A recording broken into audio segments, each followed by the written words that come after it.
Salve, salve essa galera! Tudo certo? E aí, vamos dar continuidade ao nosso conteúdo. A gente se encontrou semana passada, já matou um pouquinho as saudades, agora vamos retomar com nossas aulas de YouTube, porque eu sou uma professora youtuber agora. Eu agora sou praticamente o Felipe Neto não, né? Vamos dizer uma youtuber mais famosa, né? Digamos assim. Vamos dar continuidade com o nosso conteúdo de economia mundial, parte 2. Como eu falei para vocês, a gente ia retomar essa questão de dar uma breve revisada na questão da Guerra Fria. Eu sei que vocês entendem melhor do que eu de Guerra Fria, afinal de contas vocês tiveram um ensino fundamental, estudaram bastante a questão da Guerra Fria. A gente comenta bastante no contexto histórico de Guerra Fria durante nossas aulas. Afinal de contas, mudou muito o contexto global, a questão da Guerra Fria. Mudou muito a geopolítica, essa chamada geopolítica que nós estudamos. Ela mudou muito com o passar dos anos, né? Principalmente no que diz respeito ao aspecto histórico e geográfico do mundo em relação à Guerra Fria. Essa questão da ordem bipolar, essa questão da influência dos Estados Unidos, que até hoje exercem sobre as economias globais, ela tem tudo a ver com o processo histórico da Guerra Fria. Então, vamos dar aquela breve revisada hoje na questão da Guerra Fria, a divisão do mundo capitalista e socialista, até chegar aos termos de economias mundiais que evoluíram depois da questão do fim do socialismo real, que é o fim da Guerra Fria, que acontece com aquele marco histórico que falamos na aula passada, que é a queda do Muro de Berlim. Então, fiquem ligados que hoje todo mundo tem que sair sabendo, expert em geografia, em geopolítica, nessa parte de economia. É de suma importância você prestar atenção, fazer as atividades, fazer essas anotações babadas que eu faço aqui no quadro, porque no livro de vocês vai tratar de uma maneira muito ampla, algo que é um pouquinho mais simples, tá certo? Então, simplifiquei. Quem quiser também acompanhar pelo módulo, tá aí no G8, módulo 2, tá certo? Então, no capítulo 8, módulo 2, vocês vão encontrar essa segunda parte da economia mundial. Mas para quem gosta de uma simplificada, porque professor é simplificador e eu adoro simplificar as paradas. Então, nós vamos começar com essa simplificação que é através desse esquema gostoso no dia de hoje, tá certo? Então, vamos começar a partir de agora a lembrar um pouquinho do contexto histórico da Guerra Fria. A Guerra Fria, eu coloquei para vocês aqui, que foi um confronto político, ideológico e militar entre duas superpotências, os Estados Unidos e a União Soviética. Então, os Estados Unidos e a União Soviética, por que eles confrontaram? Eles eram duas potências econômicas durante a Guerra Fria, que foi de 1945 a 1989, com o marco, como eu já falei para vocês, com a queda do Muro de Berlim. Porque o marco inicial da Guerra Fria vai justamente com o fim da Segunda Guerra Mundial. Depois da Segunda Guerra Mundial, a Europa se ferrou, meu amiguinho, porque a Europa virou um verdadeiro campo de batalha durante a Segunda Guerra Mundial, que vocês já estudaram em História.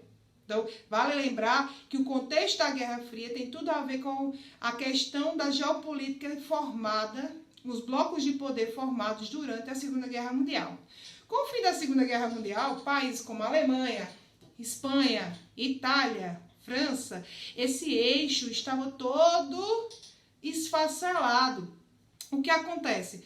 Enquanto os Estados Unidos, com a moral toda, porque eram grandes fabricantes de armas bélicas, ou seja, de arsenais bélicos a nível global, isso desde a Primeira Guerra, né? Nunca tiveram um ataque muito top lá na questão do território dos Estados Unidos, mas mesmo assim eram grandes fornecedores de armas para todos os países que participavam das grandes guerras. Então, a União Soviética também se viu para isso, apesar daquelas batalhas que até o pessoal comentou sobre a Batalha de Stalingrado, teve também o ataque da Segunda Guerra dos alemães à Rússia, que queria ocupar o território, principalmente porque tem reservas de carvão mineral, enfim, questão geopolítica de acessibilidade para criar um verdadeiro império, era o que Hitler queria, criar um verdadeiro império alemão dentro do continente europeu, com aquele olho grande que ele sempre teve. Mas não foi bem o que conseguiu, né? Através dos conhecimentos geopolíticos, nós sabemos que eles perderam pelo fator geográfico, que é muito importante, e que eles aprimoraram muito mais a tecnologia da Guerra Fria, justamente o quê? Porque a geografia ela foi associada a tudo o que os Estados Unidos e a União Soviética fariam, obviamente. Eram duas potências. E foi assim que eles conquistaram, né? Não só pela questão de fornecimento de armamentos, né? Mas também pelos conhecimentos adquiridos através dessa fabricação de armas. Eles criaram tecnologias que chegaram até as nossas casas. E foi na Guerra Fria que grande parte dessas tecnologias que foram criadas da Segunda Guerra Mundial, eles saíram pegando um pingadinho. Os alemães, todo mundo sabe que alemão, o bicho é desenrolado. Alemão é um bicho top. Quando foi na Segunda Guerra Mundial, a Alemanha inventou, principalmente indústrias farmacêuticas, que até hoje remédios importantíssimos para curar de várias doenças foram inventados pelos exércitos alemães. Dê a César o que é de César, né? E, além disso, outros países inventaram várias tecnologias que foram associadas à Guerra Fria a esses dois países, muito espertos, né? Com divergências ideológicas, porque vocês sabem que a Revolução Russa, que vocês também estudaram em história, fez com que, na Primeira Guerra Mundial, a Rússia ela saísse de onde? Ela saísse da Primeira Guerra Mundial porque estava passando por um processo de Revolução Russa, que era a Revolução Socialista. Foi o primeiro país a implantar o chamado socialismo real dentro do seu território. Então a Rússia, no caso de 1917, com a Revolução Russa, ela saiu da Primeira Guerra Mundial e começou o seu processo de Revolução Socialista. Mas o que aconteceu? Na Segunda Guerra Mundial, participou juntamente com os Estados Unidos como aliados.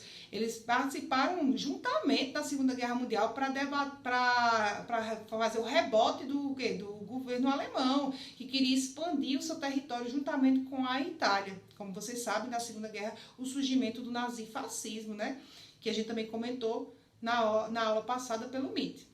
E essa história vai longe, né? Então, o que acontece? Então, esses países, quando acabou a Segunda Guerra Mundial, tinham as suas divergências econômicas, principalmente por conta que a URSS, ela tinha anexado vários países do leste europeu, os países do leste europeu, como Estônia, Letônia, Lituânia, Ucrânia, República Tcheca, Eslováquia, esses países que faziam parte do leste europeu, eles foram anexados como economias que pertenciam à URSS. A própria Ucrânia também fazia parte da URSS. A URSS não era só o território da Rússia, mas o nome União das Repúblicas Socialistas Soviéticas já diz muita coisa. Então eles anexaram vários países do leste europeu, principalmente depois da Segunda Guerra Mundial. E influenciaram, através do Pacto de Varsóvia, um fortalecimento dessas economias socialistas dentro do leste europeu. Enquanto isso, os Estados Unidos da América, os malas, como sempre, os Estados Unidos da América, eles fizeram a mesma coisa. Enquanto o Pacto de Varsóvia, como a gente comentou na aula passada, influenciava o mundo socialista dentro do contexto europeu, investindo, por exemplo, além de armamentos, ao poderio de associações de associação bélica, militar, política, econômica, reconstruindo os países do leste europeu, os Estados Unidos, por outro lado, para estabelecer seu poder, sua hegemonia, fez a mesma coisa dentro do continente europeu, sendo que com a Europa ocidental, com os países como a França, a Inglaterra, a Alemanha ocidental, obviamente, a parte ocidental, foi reconstruída através do Plano Marshall. O Plano Marshall foi um plano de governo em que pretendia o quê? Não expandir a fronteira socialista pelo continente europeu, já que o socialismo já estava influenciando vários países, não só do leste europeu, mas até países asiáticos, como é o caso da Coreia do Norte. Aqui na América, o que foi influenciado foi justamente Cuba, que foi influenciado pela questão do expansionismo, do socialismo dentro dos países. E o Vietnã também no continente asiático foi influenciado pelo socialismo. Então estava se expandindo não só pelo continente europeu, mas também pelo continente asiático, que chegou até a vigência do continente americano, que foi Cuba. Tá certo?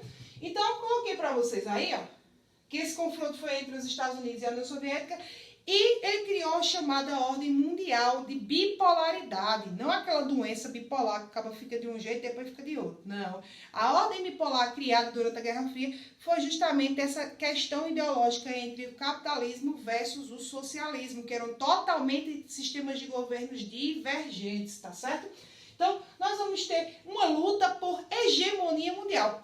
Eram as únicas duas potências que restavam da Segunda Guerra Mundial, então eles disputavam por mercados consumidores, matérias-primas, eles disputavam por áreas de influências. Influências é muito importante, sempre foi para os Estados Unidos. Até a influência da questão dos filmes, a influência da questão das séries que nós assistimos, é importante para os Estados Unidos como fonte de você querer o quê? Aquele padrão de vida, o que nós chamamos do American Way of Life, que é o estilo de vida americano. Isso é muito importante sempre para os Estados Unidos querer ser o quê? Uma potência que influenciasse outros lugares. Do mesmo jeito acontecia com a Rússia, também queria se estabelecer com a influência da hegemonia global. Afinal de contas, as economias estavam fortalecidas depois da Segunda Guerra Mundial e ajudando, inclusive, a reconstruir os países europeus esfacelados pela Segunda Guerra. Beleza? Então, o que acontece? Só para a gente dar uma breve revisada, os momentos mais importantes da Guerra Fria, um dos momentos mais importantes dessa Guerra Fria foi justamente porque o nome Guerra Fria, todo mundo já sabe por quê, porque não houve confronto direto entre as duas superpotências, apesar que também nós vimos que existiram conflitos que foi chamado de guerras quentes, como as guerras das Coreias, a guerra do Vietnã e a guerra do Golfo, que aconteceram em meio à Guerra Fria. Mas dentro do campo político, do campo militar entre as duas superpotências, nunca aconteceu um afronte de uma maneira geral como aconteceu durante a Segunda Guerra Mundial. Até porque com a criação da ONU, que é a Organização das Nações Unidas, esses países eles ficaram impedidos de, por exemplo, criar novas guerras. Mas ao mesmo tempo eles não ficaram impedidos de criar armas atômicas, que foi evidenciada, até falei na aula passada, como a guerra do Vietnã, que eles testaram muitas armas, inclusive químicas, tá certo? Como até o elemento laranja lá, que até hoje o Vietnã enfrenta várias questões de infertilidade feminina, doenças da população, evidências de câncer, justamente por testes de armas altamente radioativas ou até armas químicas, tá certo? Então, nós vamos ter aí a corrida espacial e a corrida armamentista, dois momentos históricos importantes da Guerra Fria. A corrida espacial, por exemplo, foi justamente essa disputa hegemônica entre as duas superpotências para ver quem chegava primeiro à Lua, quem enviava o primeiro ser humano à Lua ou o primeiro ser vivo. E também, obviamente, a gente lucrou bastante com esse confronto. Afinal de contas, se eu estou falando com vocês nesse momento, de maneira mesmo que distante, mas eu consigo chegar às casas de vocês, é porque existiu a Guerra Fria. A Guerra Fria deu um pontapé muito maior no que diz respeito à globalização. Afinal de contas, os primeiros satélites eles foram enviados para a órbita da Terra durante o período da Guerra Fria. Aí da gente, nesse momento de pandemia, se não fosse os satélites, né? A gente talvez vivesse naquela época como a gripe espanhola, que ninguém sabia nem quantas pessoas morriam ao certo, a não ser, por exemplo, a Espanha, que foi o primeiro país a estudar quantas pessoas, em média, tinham morrido com a gripe espanhola. Então, graças à globalização, graças à Guerra Fria, eu estou tendo a oportunidade de falar com vocês, justamente por conta da corrida espacial, que enviou vários satélites. O primeiro satélite, por exemplo, é o Sputnik, né? As naves espaciais, a corrida espacial até chegar ao Apollo 11 dos Estados Unidos, que levou os primeiros seres humanos, inclusive até agora estão levando novamente, né, os seres humanos para a órbita da Terra. Queria ser um deles agora, nesse momento de 2020. Inveja branca. Então, o que é que acontece? Isso de estudar a Guerra Fria é importante justamente para a gente aprender na geopolítica como esse contexto foi importante para a criação de novas tecnologias. Primeiro seres vivos que levaram primeiro formiga, depois levaram primeiro a cadela Laika, que foi, no caso, a corrida espacial russa, primeiros seres humanos a chegar na órbita da Terra, que foi o Yuri Gagarin, que foi, no caso, o astronauta russo. Os primeiros que deram os pontapés iniciais foram os russos. Os americanos aprimoraram ainda mais até chegar, por exemplo, tecnologias adaptadas principalmente à questão de TVs via satélites e também a questão da internet, né? Afinal de contas, a Guerra Fria serviu para aprimorar uma invenção que foi a questão dos computadores, né? Os computadores, eles surgiram para decodificação, como todo mundo já sabe, decodificação de esquemas alemãos, né? E já na Guerra Fria, os computadores, eles viraram algo menor, que se tornaram mais pessoais e puderam chegar às nossas residências. E hoje em dia nós possuímos um processo evolutivo também, graças a esses países dos desenvolvidos, do eixo dos países desenvolvidos, que é justamente esse número de smartphones, de você ter uma tecnologia, mesmo que às vezes remoto, você reclama do seu celular, mas você tem uma tecnologia. Isso é bem característico de países em ascensão, como é o caso do Brasil, né? Nem todos os países têm esse mesmo acesso. E nem todo mundo está tendo essa oportunidade que você está tendo exatamente nesse momento de ter uma aula simultânea, uma aula que fala, inclusive, sobre tecnologia, porque isso não é acessível a todo mundo. O mundo subdesenvolvido ainda enfrenta várias crises econômicas por conta dessa divisão norte e sul. Países subdesenvolvidos ainda enfrentam graves crises econômicas e é bom assim para a gente atentar e até agradecer por ter essa oportunidade, porque tem gente que não está nem estudando, minha gente, porque não tem esse acesso. O acesso nem é para todos, o acesso é para quem tem, não é para quem quer. A verdade é essa, então aproveita a sua oportunidade, fica a dica de hoje da professora Bruna, viu? Coloquei para vocês aqui a corrida armamentista.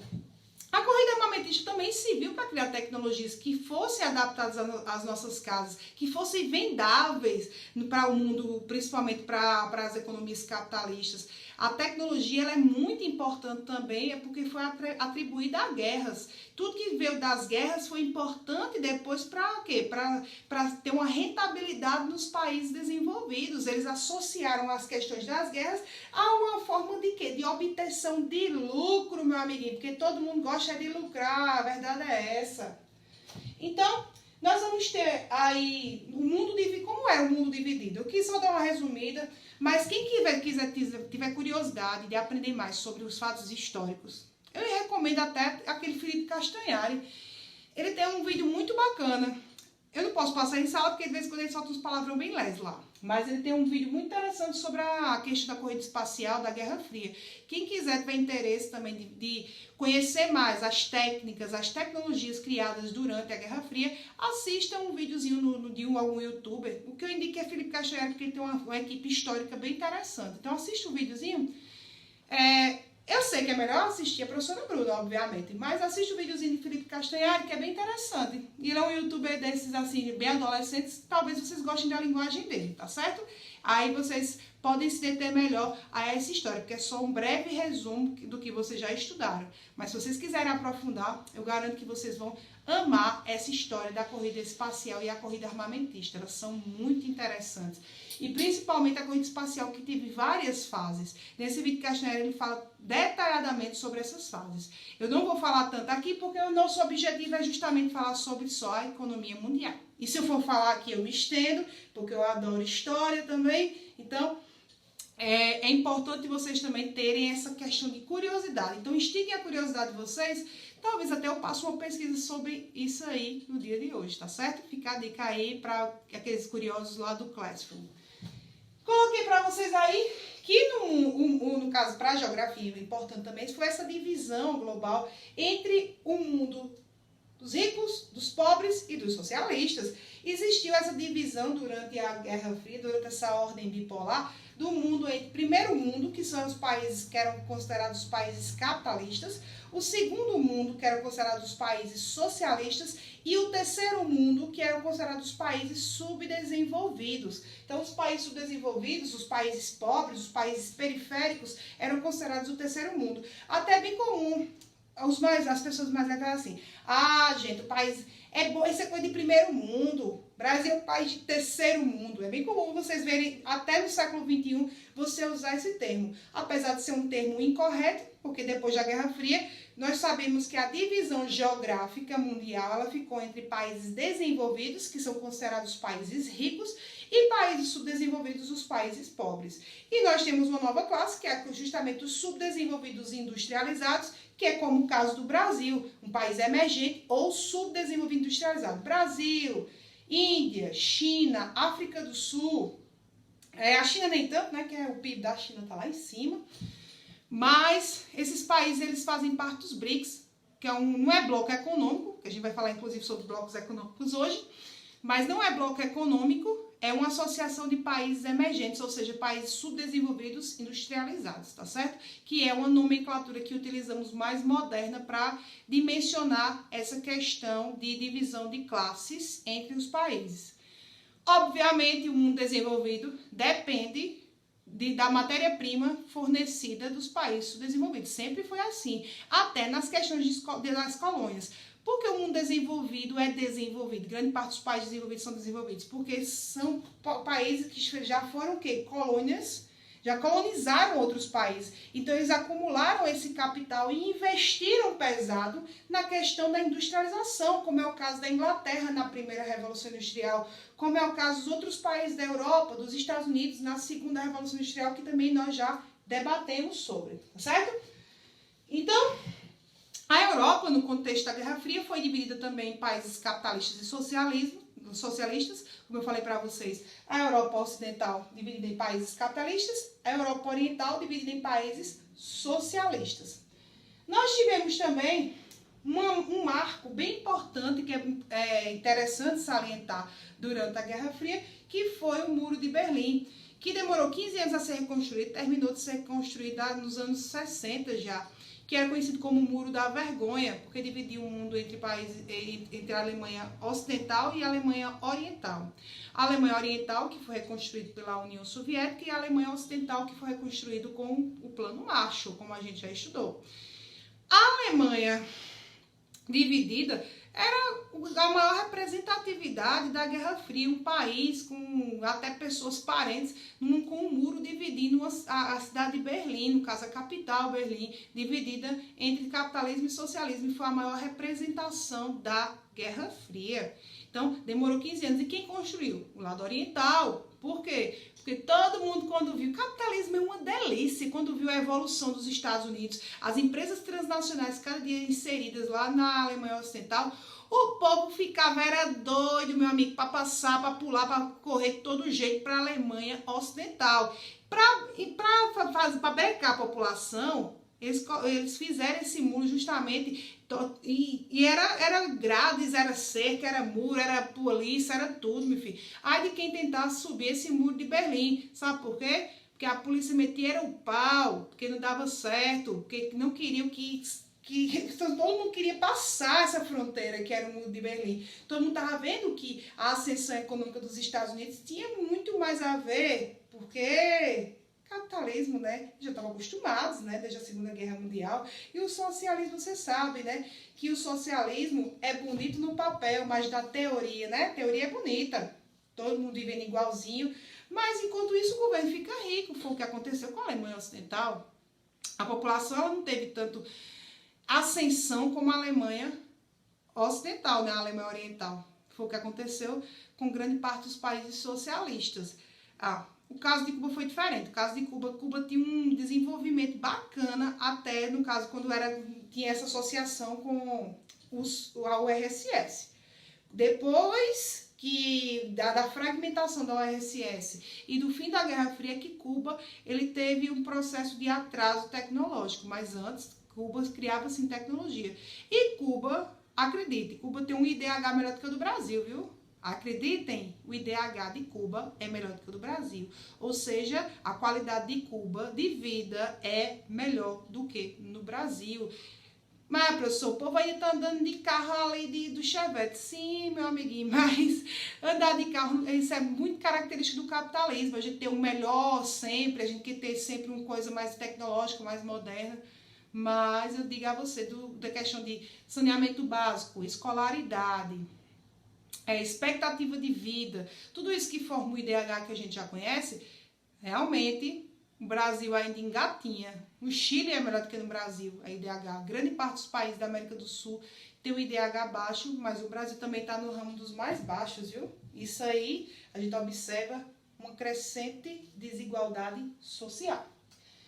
Então eu botei aqui para vocês, para a gente chegar ao foco, a questão do Muro de Berlim, que dividia a Alemanha Oriental e Ocidental. Como aconteceu o processo de declínio da URSS? Beleza, aconteceu principalmente nos anos 80. A URSS já andava mal das pernas. Aí entrou um novo primeiro-ministro, que foi o Mikhail Gorbachev. Então, Mikhail Gorbachev ele começou o processo de desestruturação do socialismo e ampliar as áreas econômicas dentro da União Soviética. Mas o que acontece? Ele precisava desfragmentar esse negócio do URSS. Esse negócio já estava fora de moda, já estava a carta fora do baralho. Então, o que ele fez? Ele fez no questão do regime socialista. Com o fim do socialismo com Mikhail Gorbachev, ele criou, em 1986, um processo de reestruturação econômica baseada em duas formas de governo. Parece nome de doença, né? A perestroika e a glasnost. A perestroika, que quer dizer, as únicas palavras que eu sei em russo, por sinal, a perestroika quer dizer reestruturação, ou seja, reestruturar, implantar empresas transnacionais dentro do país, investir em capitais externos, adquirir cada dia mais capitais externos provenientes de potências capitalistas, ou seja, uma chegada do capitalismo dentro da União Soviética. E a glasnost, que representava, por exemplo, a transparência econômica que não era efetiva durante o governo socialista. Não existia transparência econômica no governo socialista, afinal de contas, o socialismo virou uma verdadeira ditadura. Os sucessores sempre foram com nomenclaturas praticamente de ditadores. Então, o socialismo real ele começou a declinar na União Soviética. Obviamente que os países também não começaram a se desfragmentar nessa questão, né? Viraram potências independentes da URSS. Então, o leste europeu começou a se fragmentar, fazendo com que a Rússia voltasse de fato a ser a Rússia e os países da União Soviética se tornassem países independentes, ou seja, inseridos no mundo capitalista. O capitalismo é uma delícia. Então, o capitalismo ele começou a ser inserido a partir do ano de 1986 com a reestruturação, a perestroika e a glasnost implantadas por Mikhail Gorbachev, que era o líder russo, o czar, né, o primeiro-ministro russo, no ano de 1986. Então, ele desestruturou essa questão da economia socialista. Ele fez com que a economia capitalista partisse para a perspectiva russa, já que os Estados Unidos já demonstravam que já estava evoluído há muito mais tempo, principalmente por conta da corrida espacial. Então, o mercado consumidor dos Estados Unidos estava muito maior do que na Rússia. Então, consequentemente, Mikhail Gorbachev observou isso e fez com que as empresas transnacionais começassem a adentrar ao território da Rússia. Então, seguindo aqui adiante, nós vamos ter o que aconteceu com o fim da Guerra Fria. O que marcou de fato o fim da Guerra Fria, como eu já falei para vocês durante a aula de hoje, foi a queda do Muro de Berlim em 1989. Inclusive, tem muita coisa brasileira massa que já ganharam prêmios internacionais, que foi justamente sobre a queda do Muro de Berlim. Uma das maiores coberturas sobre a queda do Muro de Berlim foram brasileiras, viu? O Jornal Nacional estava lá, enquanto, por exemplo, a população participava dessa grande festa, porque aquele muro não representava mais nada. A economia socialista na Europa, o socialismo na Europa tinha sido o quê? Morto e enterrado com o quê? Com a fragmentação da União Soviética. Então, socialismo the end, acabou-se. Então, quem era que estabeleceu a hegemonia, supremacia global? Obviamente, os Estados Unidos da América. Os Estados Unidos da América criaram a nomenclatura que a gente até chama, parece até uma coisa do capiroto, né? A nova ordem mundial, nome forte, nova ordem mundial. Qual seria essa nova ordem mundial? A nova ordem mundial não é coisa totalmente do capeta, não, totalmente, né? Porque tem as especulações e tem as teorias das conspirações que eu também acredito às vezes, certo? Mas, tudo bem. Então, a nova ordem mundial foi justamente essa hegemonia estabelecida pelos Estados Unidos depois, com o fim da Guerra Fria, principalmente eclodindo nos anos 90. Os anos 90 foram bombásticos para os Estados Unidos. A economia dos Estados Unidos deu um salto e o PIB também deu um PIB de trilhões de dólares referentes aos Estados Unidos. Justamente por quê? Porque se deu a ordem unipolar. Desculpa. A ordem unipolar foi justamente essa hegemonia dos Estados Unidos em relação aos países mundiais. No caso, essa hegemonia foi estabelecida principalmente com o fator unipolaridade.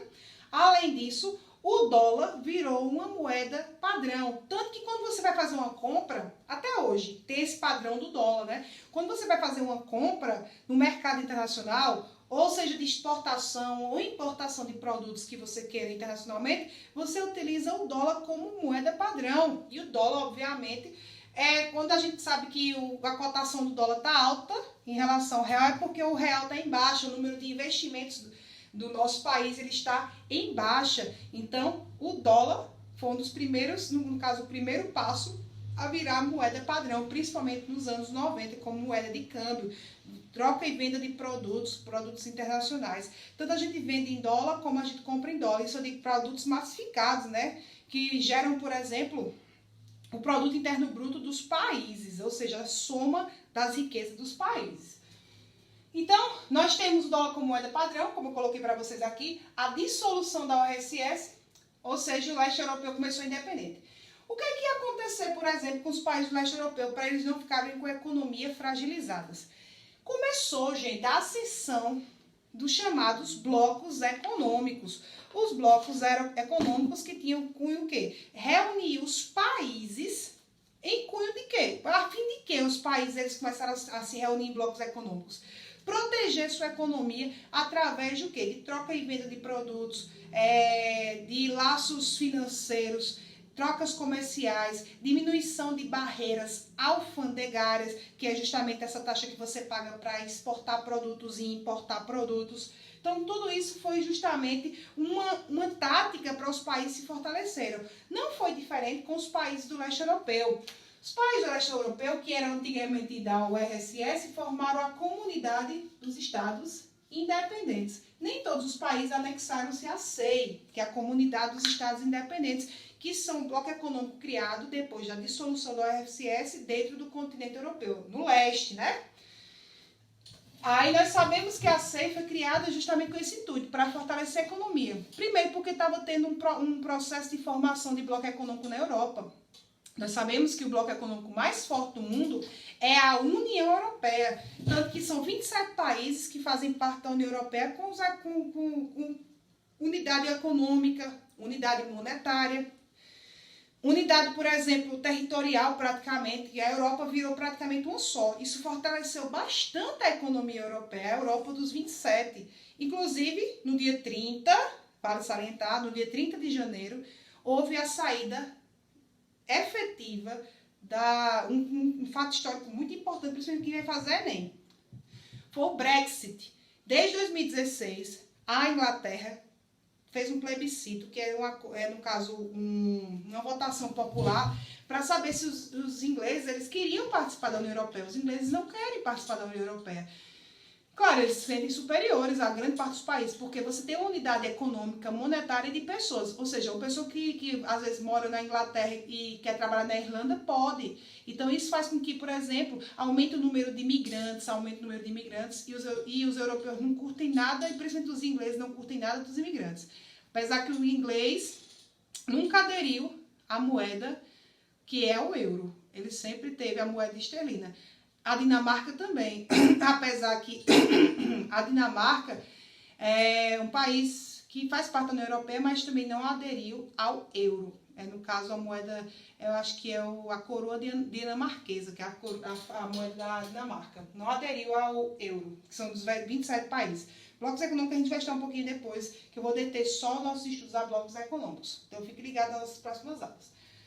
Então, a adoção, principalmente nas características da nova ordem mundial, é essa adoção de políticas neoliberais que vocês podem encontrar também no livro de vocês, através do consenso de Washington, na página 15 aí do G6 de vocês.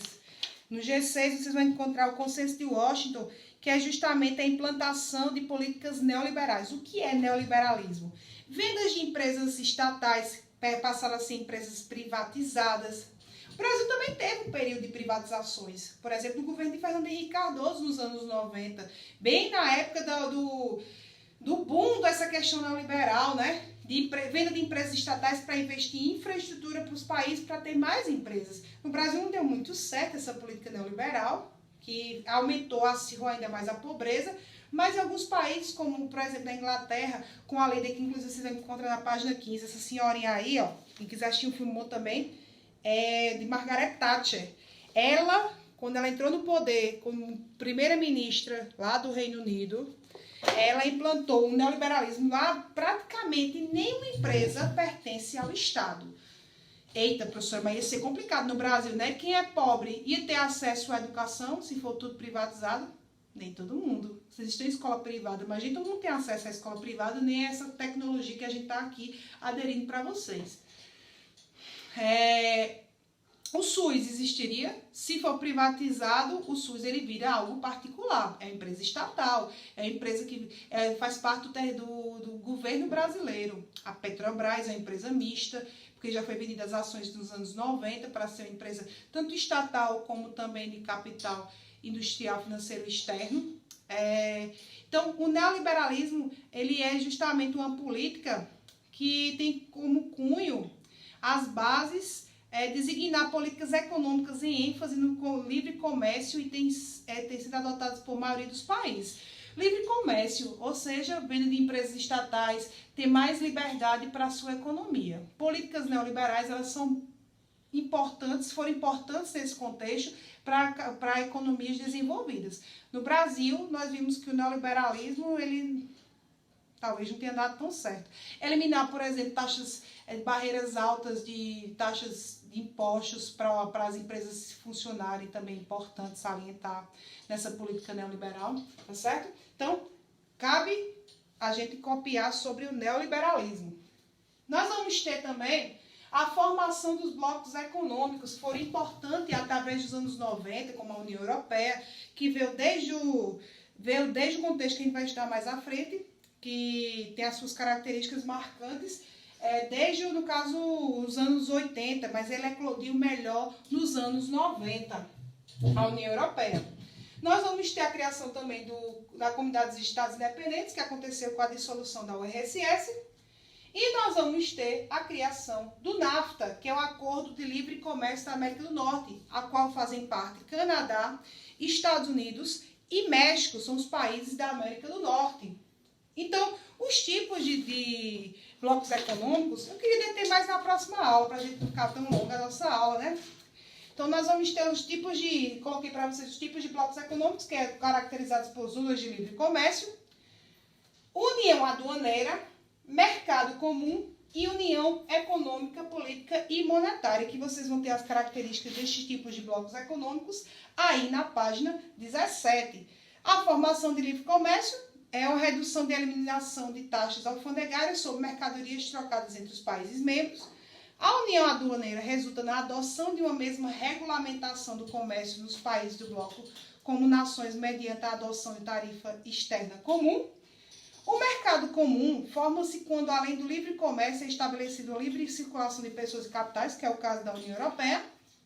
E a união política, econômica e monetária, o estágio mais complexo e avançado de um bloco supranacional, é atingido através dos países quando adota a mesma política econômica, além da única moeda, que é o exemplo também da União Europeia. A gente vai estudar mais sobre os blocos econômicos nas próximas aulas, que é muito importante aprender sobre economia através dos blocos econômicos.